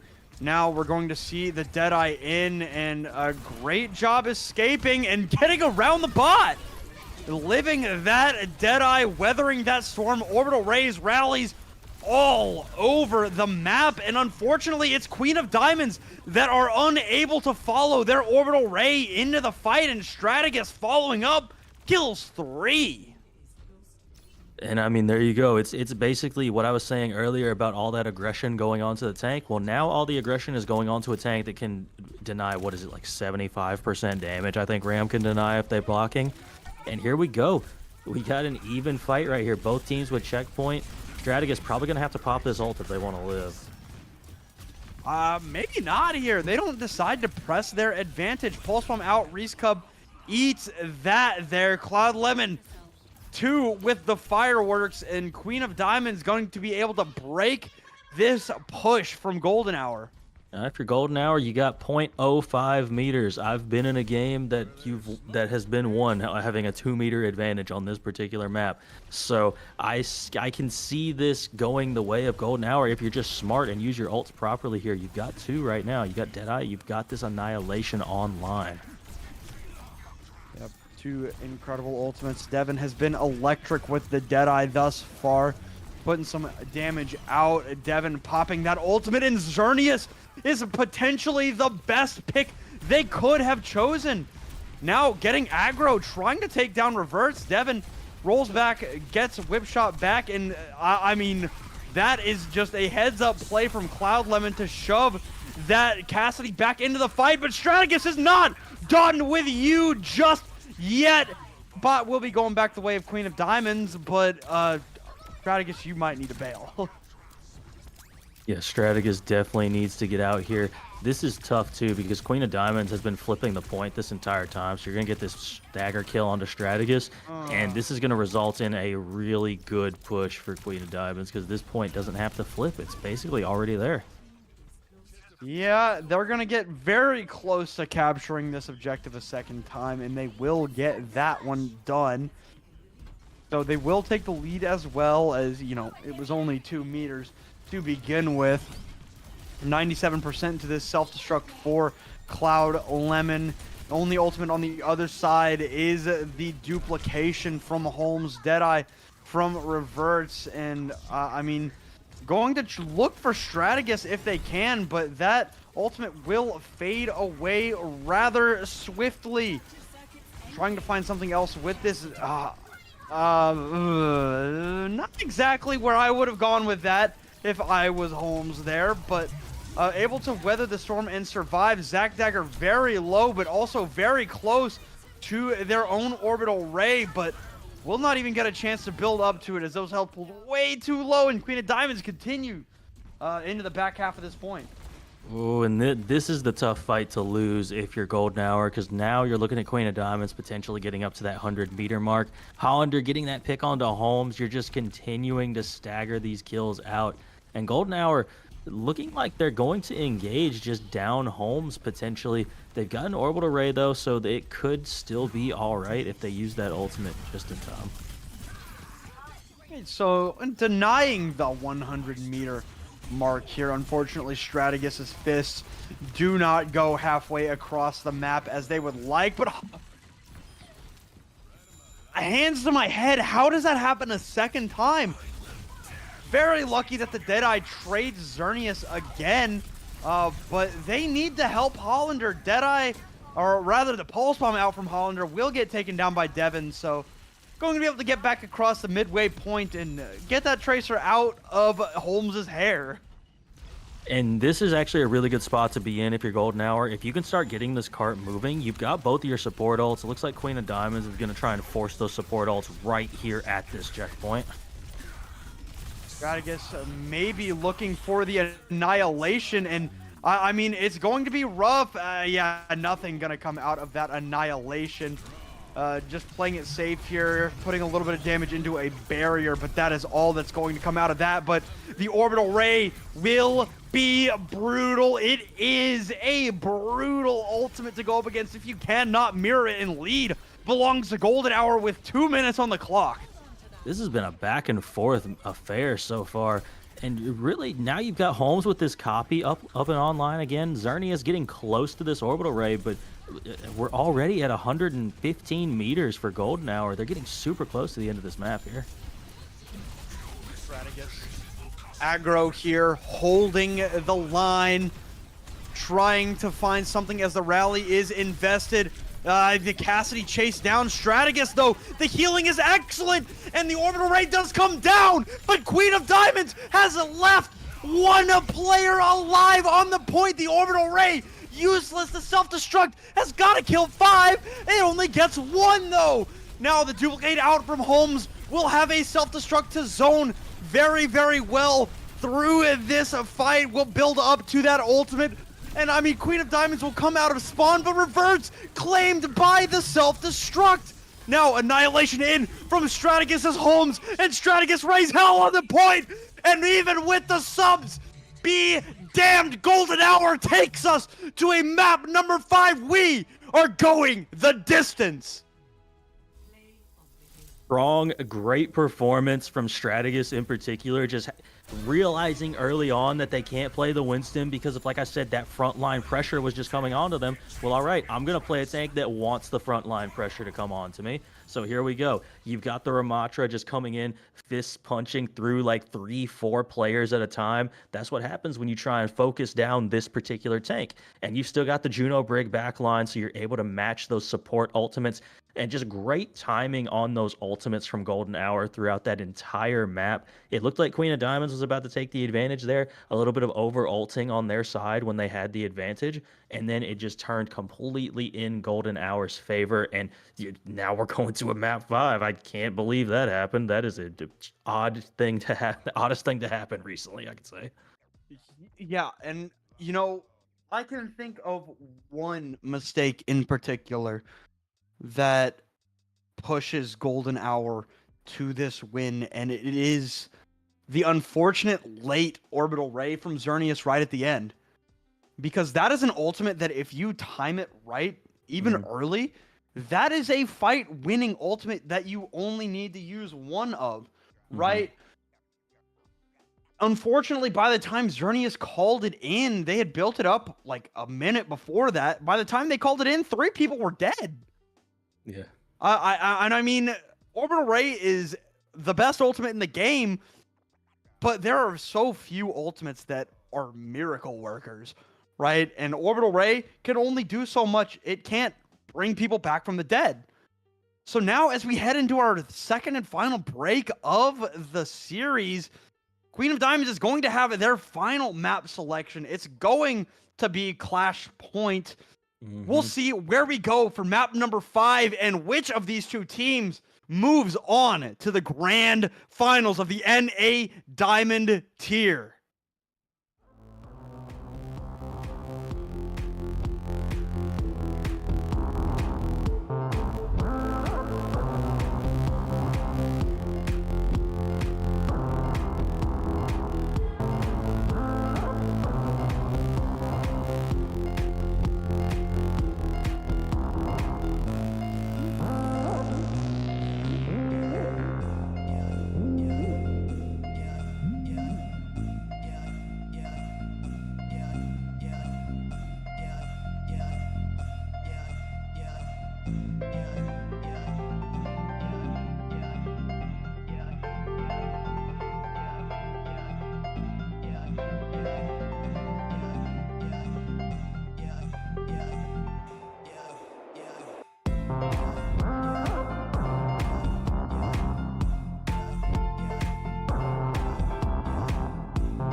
Welcome back, everybody. Golden Hour surging over the last two maps. Incredibly close they were indeed, but finishing out New Queen Street in its entirety is no small feat. And I mean, this Golden Hour team, they look different after Dorado, after New Queen Street. They are on the verge of a grand finals berth with all of the momentum in the world. And this is the series we expected when it started. Yeah, I'm so glad that Golden Hour, they looked like they were seriously boomed at the beginning of Dorado, and then they just recovered, started playing their game, and now here we are on map number 5 somehow, which was a Clash Point choice by Queen of Diamonds, and they did decide to go with Throne of Anubis. Again, interesting choice, I think. I think this would lean... I feel like this would lean more to them playing that Malga composition, but they seem to be almost avoiding the Malga ever since map number 1 has gone past. But I think if you were going to pull it out again as Queen of Diamonds, this would be the time to do it, because you showed you are better at that composition. So I see no reason why you wouldn't try and run it here to win this series out. I'll be honest, they didn't. They switched off the Malga on Antarctic Peninsula. They went over to the D.Va and won on the D.Va. So I'm curious if that is, you know, why the aversion, right? Now for Golden Hour, I feel like this is the best opportunity you're gonna get, especially if you want to keep running the Ramatra, because the Ramatra looked excellent, especially if Queen of Diamonds comes back out on the D.Va. Because that Ramatra wiped the floor with the D.Va. It really did. For Queen of Diamonds, they need to change something, because it seems like Golden Hour have essentially caught on to what they want to do. And that is never a good sign. It was early on where Queen of Diamonds caught on to what Golden Hour wanted to do. And, you know, they went over to their own game and started beating them at it. Now, Golden Hour are playing an entirely different game, and Queen of Diamonds are sitting here stuck, lost. This map has to be big for them. I think Holmes swapping off of the Pharah over to the Echo has been a really underrated swap as well. It's a lot easier to get value on that Echo than it is to get value on that Pharah. And no surprise to me here that Queen of Diamonds is like, all right, let's do the Malga here. I mean, if you're gonna try it anywhere, you may as well try it here. So, well, let's see if they can make this composition work. I mean, you can sit there and just kind of shoot Strategist the whole time, and it's kind of advantageous for you now. Whereas before, Strategist could kind of deny all that damage. Now you have so much damage coming out from the Malga, the automatic crits. I think this is gonna be. It should be a tough matchup for Golden Hour, but we will have to see. Yep, hard meta for Queen of Diamonds. Golden Hour remaining on Ramatra. We'll see if this is going to work out for them. Strategist taking that damage in spades, able to back off, stay up in this fight. Got to play so smart around that shield if you want to have a chance here. Knocked down to the low ground is Cloud Lemon, who immediately jumps back up, and Jesus, Strategist is just tanking so much damage, but Cloud Lemon doesn't have the cardiac overdrive to keep themselves in that fight. That is such a big, important cooldown, and without this Malga, you just can't win. No, just a little bit mismanagement on that cardiac overdrive, like you mentioned. Not going in and not having that cooldown, you can't do that with this Malga. You will just instantly die, especially with the composition Golden Hour is playing. They're going to burn you down almost instantly. Hollander is already just about got this blade, though, and I can't imagine Golden Hour is prepared for a Genji blade to be online already. It's got to be big for Queen of Diamonds. Zac Dagger building up to an orbital ray already, over double the distance to that ultimate that Xerneas is. Cloud Lemon going to pop that cardiac overdrive, going to try and stomp out the Ramatra, but the orbital ray is down, and it's just too much to overcome. Hollander going to find one with the Dragon Blade, but Reese able to deal with them there, and now It is a 3 versus 3. This Reaper for Reverts has got to find something else if they want to keep this fight in their own hands. And unfortunately, 3 people shooting at 1 player, never that much fun for that 1 player. No, definitely not. And Golden Hour just absolutely steamrolling this map right now. Wait a minute, here comes the re-engage. Well, here is the Deadeye from Devin, who's more than happy to put it in to 1 singular person if they can, and the cage fight is useless. And he can't live. Cloud Lemon is just eviscerated, and now it's looking like the boomed food.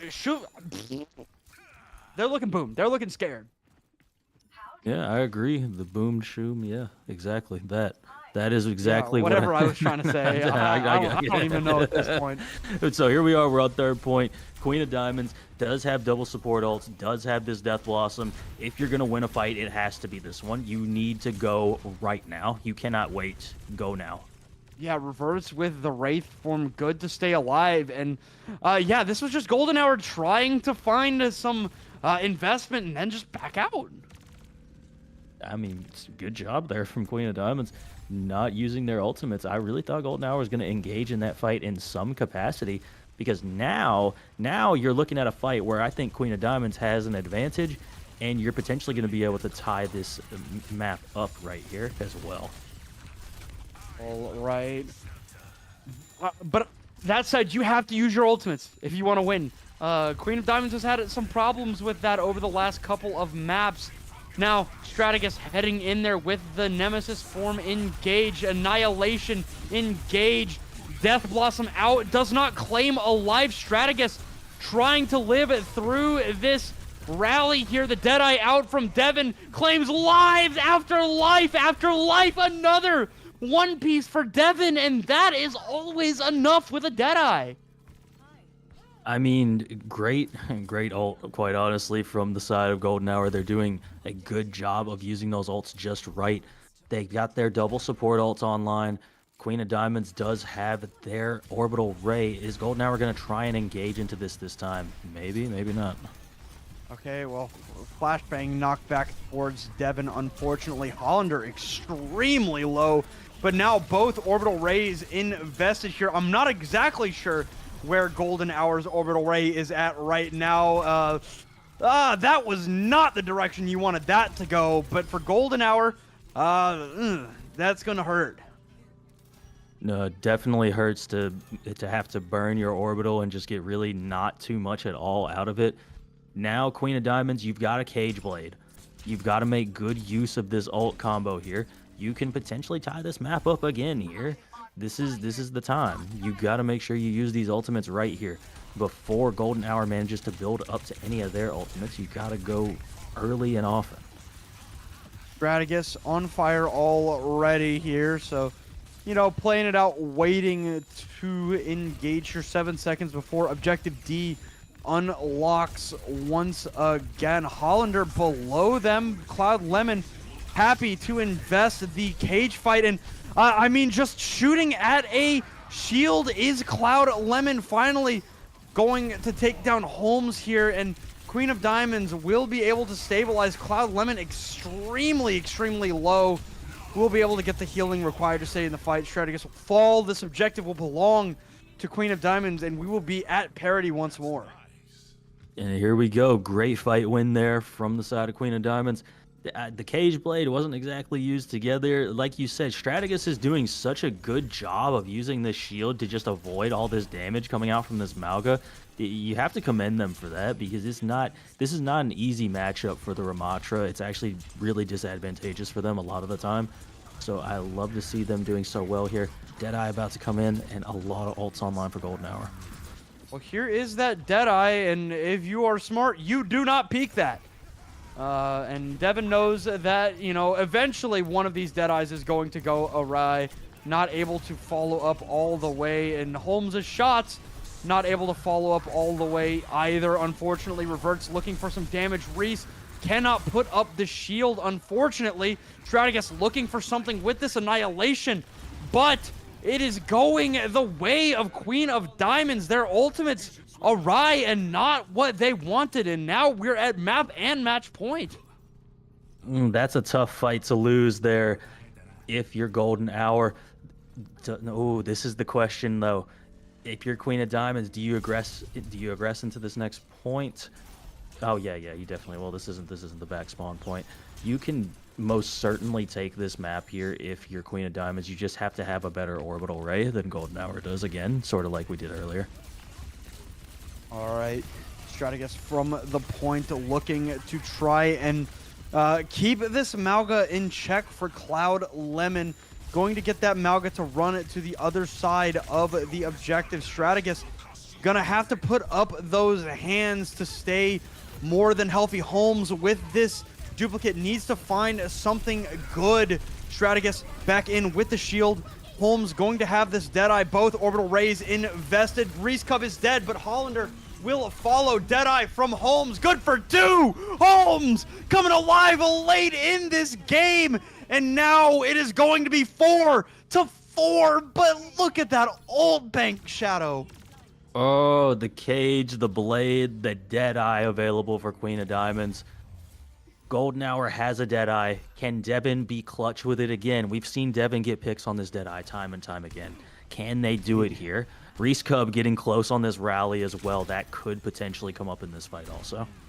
Need to be sneaky this time for Devin. Cannot just pop it down main and hope for the best. It just will not work. Now, need some kind of big play. Strategus and Reese Cub very close to these ultimates. Deadeyes from either side. One for a cage fight. Hollander down and pulling that blade, and Reese Cub will fall. The Dragon Blade good for 2, and stifled is Golden Hour here. It's going to be a desperate touch. If there is going to be one, there will be. Strategus denied. Golden Hour, despite clawing and scratching their way into a 5th and final map, it goes 11 points, but it's not enough. It's going to be a map 5 victory for Queen of Diamonds. Halted right in the 11th hour, and unfortunately, this is where their upper bracket run ends for Golden Hour. They're not done yet. They will fall to the lower bracket to play somebody here soon. I don't think that their matchup is quite set just yet, but that was a hell of a fight here from both of these teams. No, that was absolutely the series we thought it was going to be before we started. It didn't go in the order we thought it was going to go in. You know, a near reverse sweep with Golden Hour just coming back from the brink of elimination there and just absolutely dominating for 2 maps there in the middle. And it looked like they were going to take Throne of Anubis as well. It just narrowly ends up going the way of Queen of Diamonds. And I mean, you can see here, I expect this to be the grand finals in this tier as well. I would have a hard time believing anybody takes down Golden Hour in that lower bracket. Yeah. I will say, Golden Hour needs to not play how they played in those first 2 maps. Yeah. If they play the way that these last 3 maps went, I think they're almost a lock, right? To come back through. I mean, Queen of Diamonds has really only been the only real roadblock for Golden Hour this season.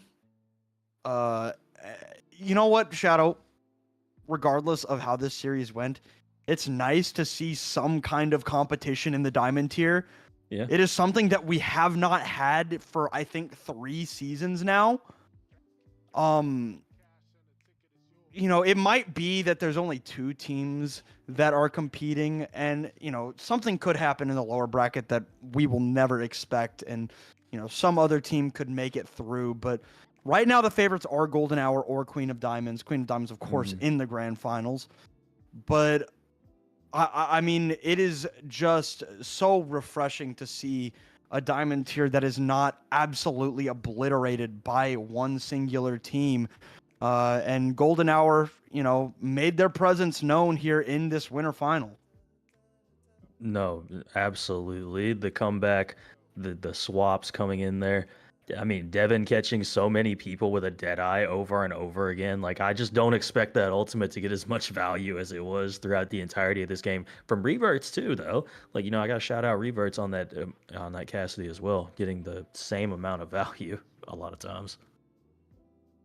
Yep. So now as we get ready to head out, I think we're going to have an interview, maybe? Yeah, we have Vert here to get an interview to talk to us about this series, and we're going to cut to a short break for that. When we come back, we will talk to the representative of Queen of Diamonds and see how they're feeling about their championship berth.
Inside here, you get an insight and you know something, but you don't want to say it out loud because you're kind of afraid that it's not going to be really true and it'll spoil the whole thing for you, But when somebody makes you say it, then, and it's true, then it just makes it more beautiful.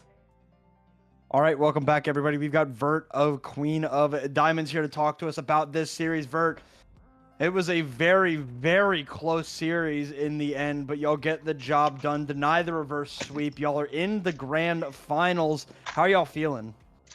Um, definitely stressed, but we're feeling really good about it. It was a really good game. No, it's absolutely beyond entertaining to watch and cast for sure. So what was it that made you all kind of avoid the Malga composition throughout? I'm sorry. So we actually watched the Oops All Vibes game versus Golden Hour, and we saw that when Oops All Vibes played the Malga, they dominated Golden Hour. And so we picked Antarctica because we wanted to come out on the Malga because we believe that our Malga comp is probably the best in this tier, we believe. We've just scrimmed it a lot. We play against a lot of good teams who run it. And so we just thought that if, we could run it, we would. So that's where we originally came out on the Malga. But when we saw they were on that Pharah Diva comp, we knew we could beat them on it, so we figured might as well just swap. Plus, Cloud was having a hard time living. Just credit to Holmes and Showstopper. The way they were playing was making it really hard to keep Cloud up on the Malga, so we just made the proper adjustments, and it was a good game for us. So. No, absolutely. And I mean, I got to ask you too, what are you thinking? What are you thinking in the middle of map 5 in particular? Because it really looked like Golden Hour was about to take that Throne of Anubis from you and get the reverse sweep in its entirety. What were you feeling in that moment when you all really turned Throne of Anubis around in your favor?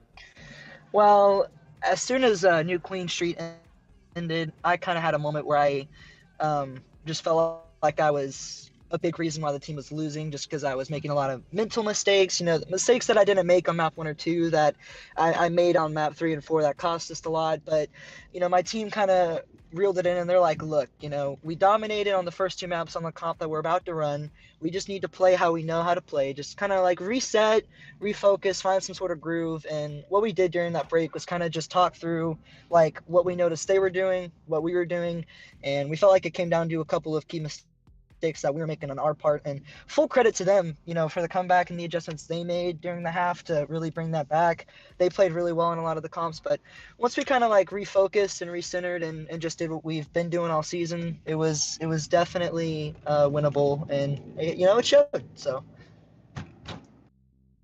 All right, Vert. Now, as we get ready to order a Big Mac, I guess. Before we get ready to send you out here, we're coming to a close. Is there anybody you'd like to shout out, or maybe anything you'd like to bring up that we didn't? Yeah, so first and foremost, I want to bring up Golden Hour has been an incredible team this entire season. When they were previously the Banished, they were a really hard test for us in the midseason. They're consistently That's one who of my... that was. Yeah. Like, I recognize the players. Yeah. We knew how good they were going to be in midseason, and we knew how good they were going to be today. There was always that threat level of us losing this game. And so we have so much respect for everyone on that team, whether it's Bear, whether it's the tanks, whether it's the supports. Reese especially, she played really well tonight. We have huge respect for them. So huge shout out to their team. It was an honor to play a really good winners finals against them. Make an entertaining stream, although it was very stressful for me.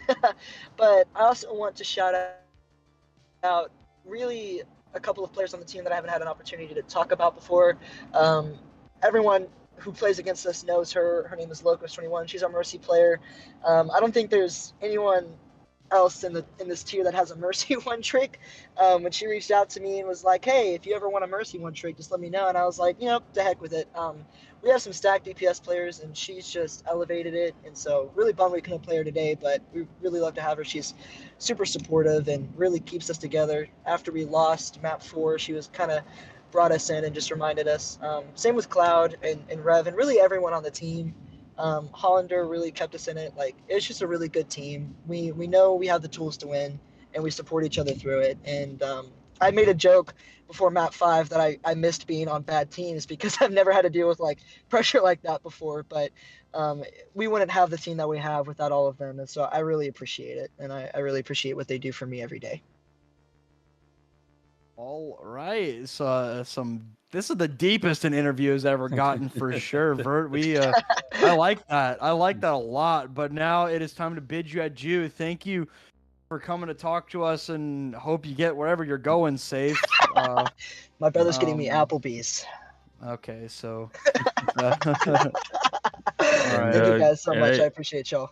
Good luck in the grand finals. Thank you. We'll see you there. All right, guys. Well, that is it here.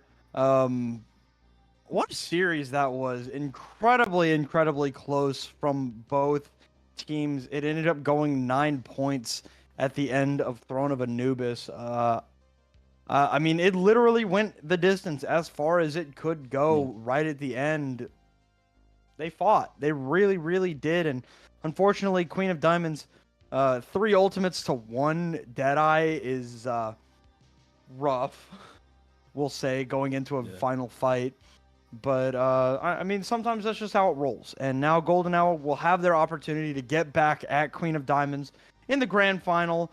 And I expect that one to be another excellent match. Yeah, assuming Golden Hour makes it back, which I think they should, barring some crazy upset. I'm definitely looking forward to that grand finals match. Like you said, it's been a while since we've had a super competitive diamond tier like this, so I'm really excited to see that. Maybe it could even go 7 maps, who knows? Yeah, I mean, yeah, I agree, right? We both have I'm pretty partial to the diamond tier. I mean, it was, where I spent my last little while trying to compete and realizing that I'm not cut out no more. And it is really nice to see the playing field level out a little bit for a variety of reasons. But no matter what, I'm just happy that the players are, happy, right? It's always nice to see. But now we're getting ready to head out here tonight. We will be back tomorrow with some games. We got one tomorrow afternoon guaranteed in the afternoon for the EU PC Open tier, I believe. That'll be the lower round 2. I mean, okay, I won't say guaranteed, but probably gonna happen. 0907 versus Big Man Ting, and we're looking to try and get some more streams out later on as well. But for now, me and you, Shadow, this is gonna do it here for tonight. Queen of Diamonds 3-2 over Golden Hour in the winners final of the NA Diamond tier. They guarantee themselves a spot in the grand finals. I expect this to be a hot finish for the Diamond tier. Thank you all for watching, and we will catch y'all in the next one.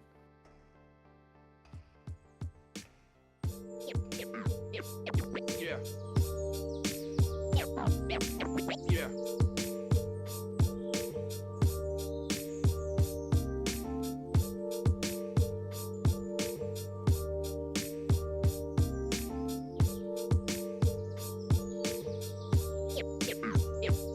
Yeah. Memories. Memories.